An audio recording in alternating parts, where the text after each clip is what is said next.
Hey everybody, and welcome to another video from the Electronic Armory. In this video, we're going to introduce you to Unreal's Blueprints, a visual programming editor. In future videos, we'll dive into one of my favorite languages, C++, but for now we'll just touch upon Blueprints and see what these can do. In this video, I wanted to introduce you to the Blueprints because Blueprints are easier to use for certain tasks and are quicker to prototype certain events and actions, and there's not a whole lot of typing, so sometimes it's actually easier to set up quick different actions than it is in C++, but we'll get there. The great thing about Blueprints is we can jump back and forth between them and C++, or supplement each other or expose functionality in C++ in Blueprints.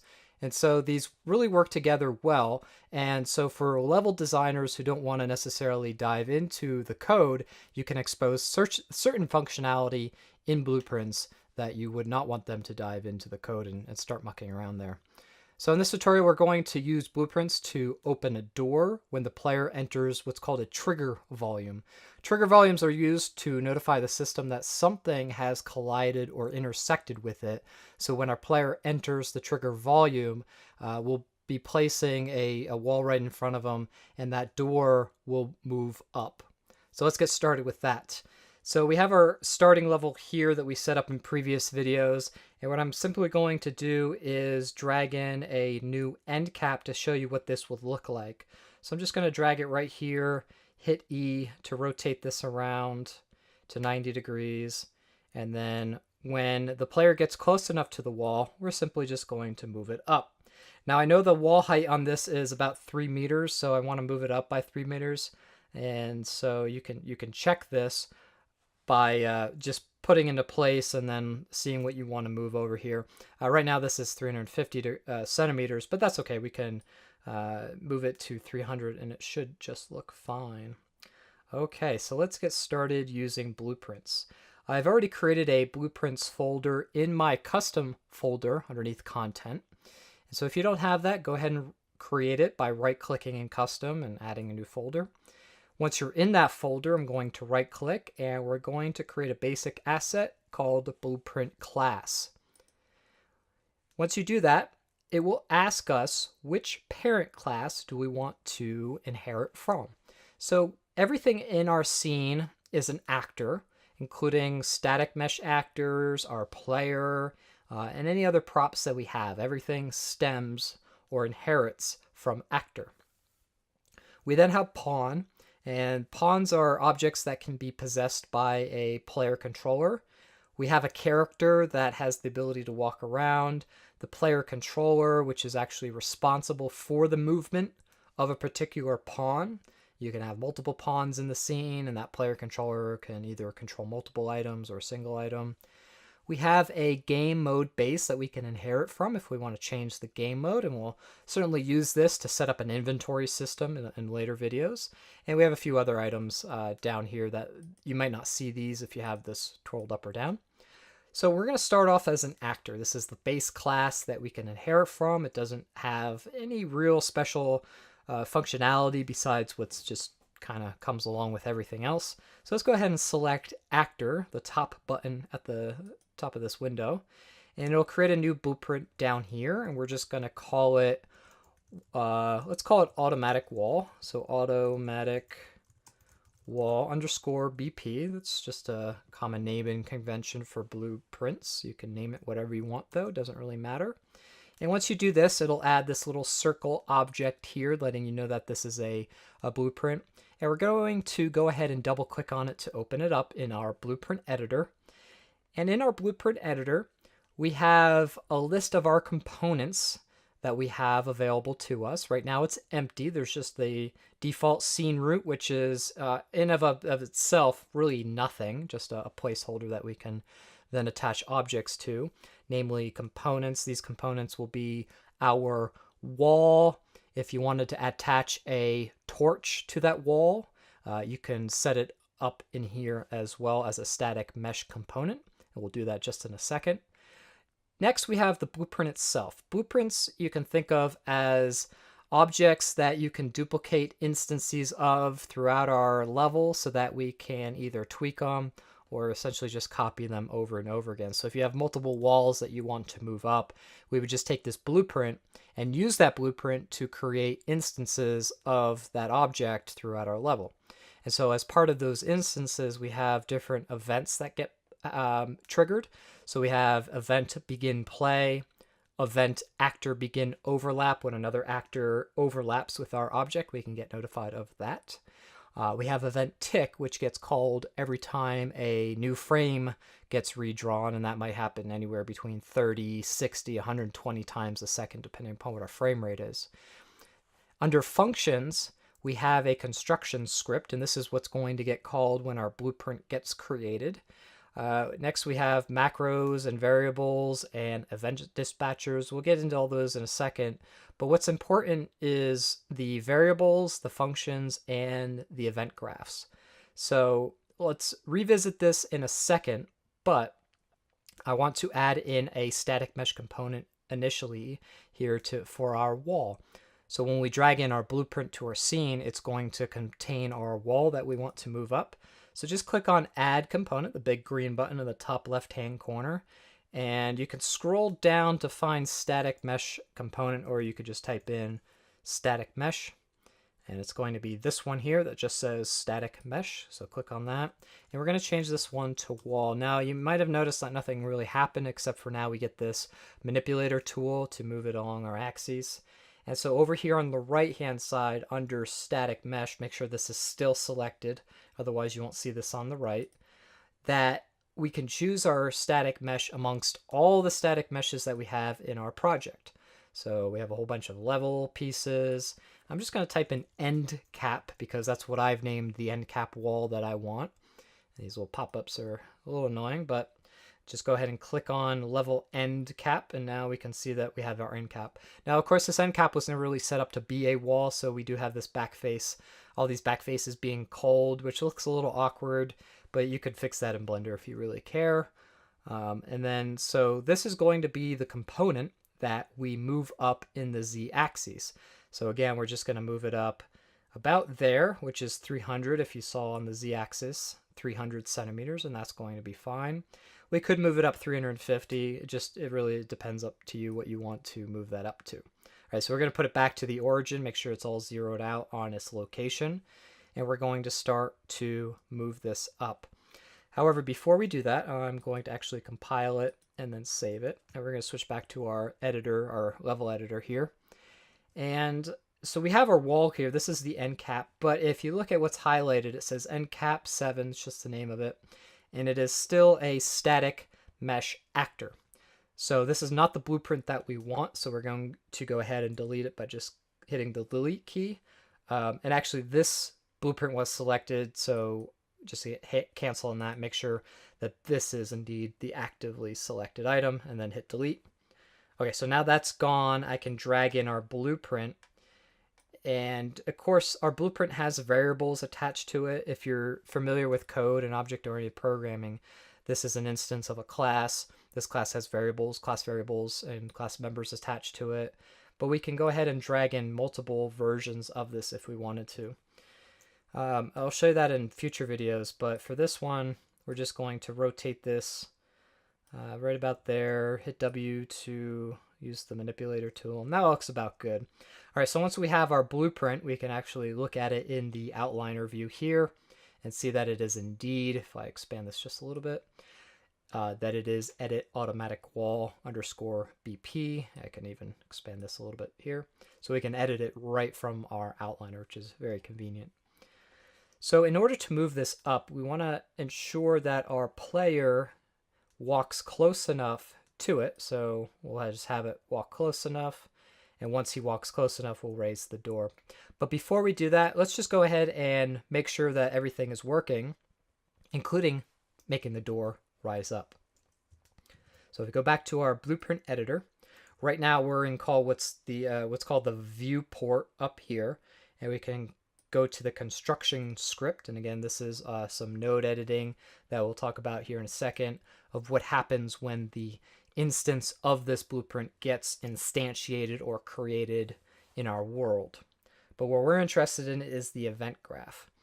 And the events that we have that we're interested in is the event begin play, but we also have the other ones we mentioned, event actor begin overlap and event tick. And again, this will happen between 30, 60, 120 times a second, depending upon our frame rate. So on event begin play, we want the door to simply open or move to a particular position in space. So the way that the node editor works in Unreal is we have these exec pins for execute.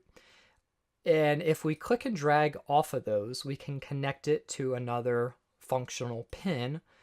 And for this one, we're just going to type in move component 2 and just click once you find move component 2 there, and it'll create this new node to add functionality to our blueprint. So this will actually have something happen when event begin play, and essentially when the game starts to play and this object is in our scene, this is what gets triggered, and then it'll follow this line of execution to this move pin, this move exec pin, and this of course is our function move component 2.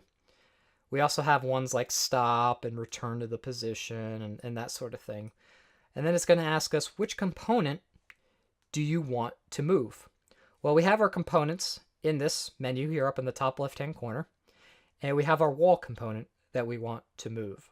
So the way that I can do that is I can simply click and drag this wall component into our scene or into our graph, drop it there, and we get this new node. And this is just what's called a getter. And the getter is going to get the value or get the reference to this wall. Essentially, it's just going to say, this is the wall that you want. And the pin is going to go from blue to blue. Blue denotes that it's a static mesh. You can drag these around to make this a little bit neater if you need to. And so it's going to say, move this component to a target relative location. Well, we know in the Z position, we want it to move up 300 centimeters. So I'm going to type in 300. Of course, you can type in other values if you want to. Target relative rotation. Well, we don't necessarily need this to rotate. So we're going to leave all these values as 0, meaning don't rotate. We can do an ease in and an ease out. And an ease out and an ease in will affect the velocity or acceleration, I should say, of our wall as it moves in. And so maybe it starts to accelerate and gets faster and faster, and then it decelerates as it comes in, that sort of thing. Those checkboxes will affect that. Otherwise, we're just going to do a straight up linear movement from 0, 0, 0 to 0, 0, 300. Okay, so you can play around with those if you want to. The next parameter that we're going to edit is over time. So I'm going to move up 300 centimeters in 0.2 seconds. Well, that's going to be almost instantaneous. So we're going to actually change this to 4, which is quite slow, but it's a big, heavy wall, so that's about appropriate. And that's really all we have to do for this one. There are a couple other ones in here. Okay, so that's all we have to do for adding our blueprints. Now I'm going to save it, compile. And again, when we begin to play, when we hit that play button, our wall is going to get moved up to 300. Switch back to our editor, hit play, and voila. You can see their back faces are getting cold, which is a little weird looking, but that's okay. And it moves up 300 centimeters, and perfect. Okay, so that's step 1. Now we got that working. I'm going to hit F to zoom in on our player here. Oops. And just kind of rotate around here until we get a good view. All right, so that's all fine and dandy. That's working great. Now I want to trigger that action based on entering a trigger volume, mainly some area in front of this wall, kind of like an automatic door at a grocery store or other place like that. So the first thing that we're going to do is we can include the trigger volume as a part of the blueprint, where the blueprint will always, when we drag in our blueprint, it will always have a trigger volume, it'll always have a static mesh wall, and it'll always have that code and any variables that we have attached to it. And that might be fine. However, for a game like ours, where it's kind of a puzzle, mystery, dungeon game, we might not want that trigger volume to get set always in front of the door. We might want to have that trigger volume offset maybe we pick up or we throw a switch or something like that that happens off screen. So we want this, or away from the mesh, I should say. We want this to be very dynamic how this gets triggered. And so we're going to set this out outside of the blueprint. So of course you can include it as a blueprint, but I'm going to show you a different way. If you go over here and make sure that this tab is selected, go down to volumes. You should see a whole bunch of volumes here. We'll cover those in future videos, but we're interested in the very bottom one called a trigger volume. And this trigger volume is going to trigger our wall moving up and down.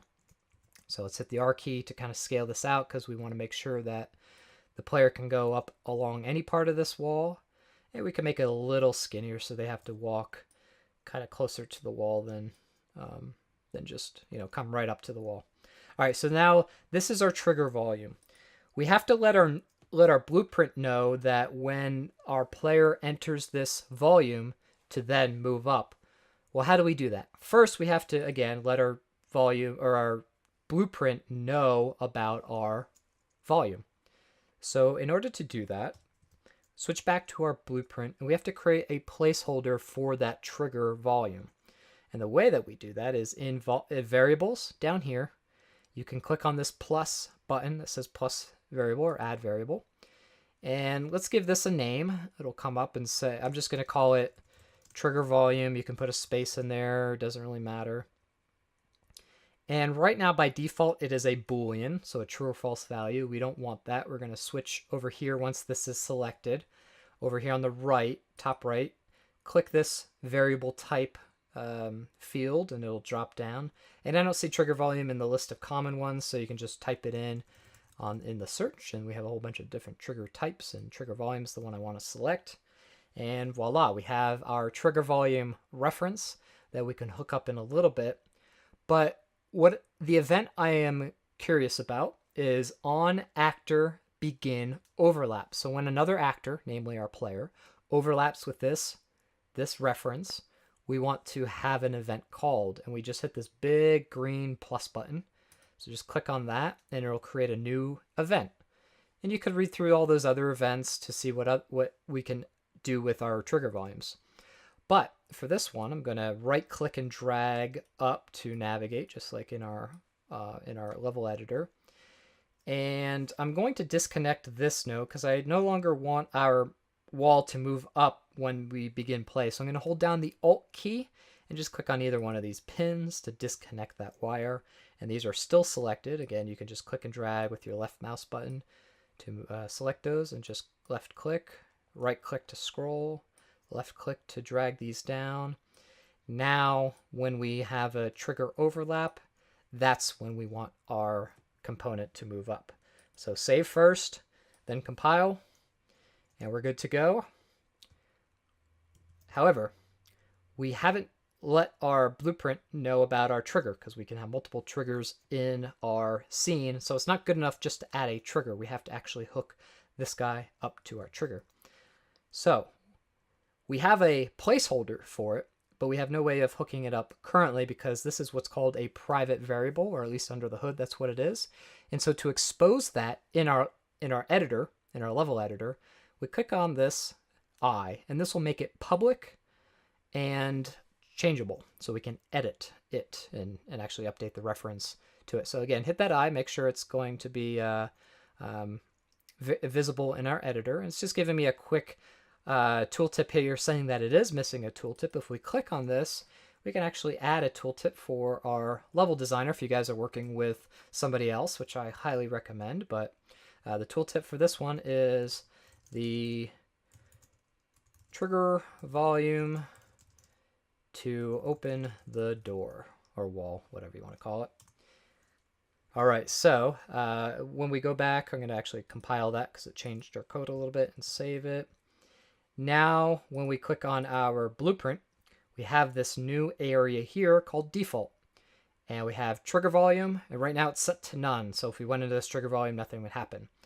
So we can drop this down, and we can see all of the trigger volumes in our level, and of course give it a good name before selecting this. But right now we just have one, so this is pretty easy to follow along with, and just select that one if you want.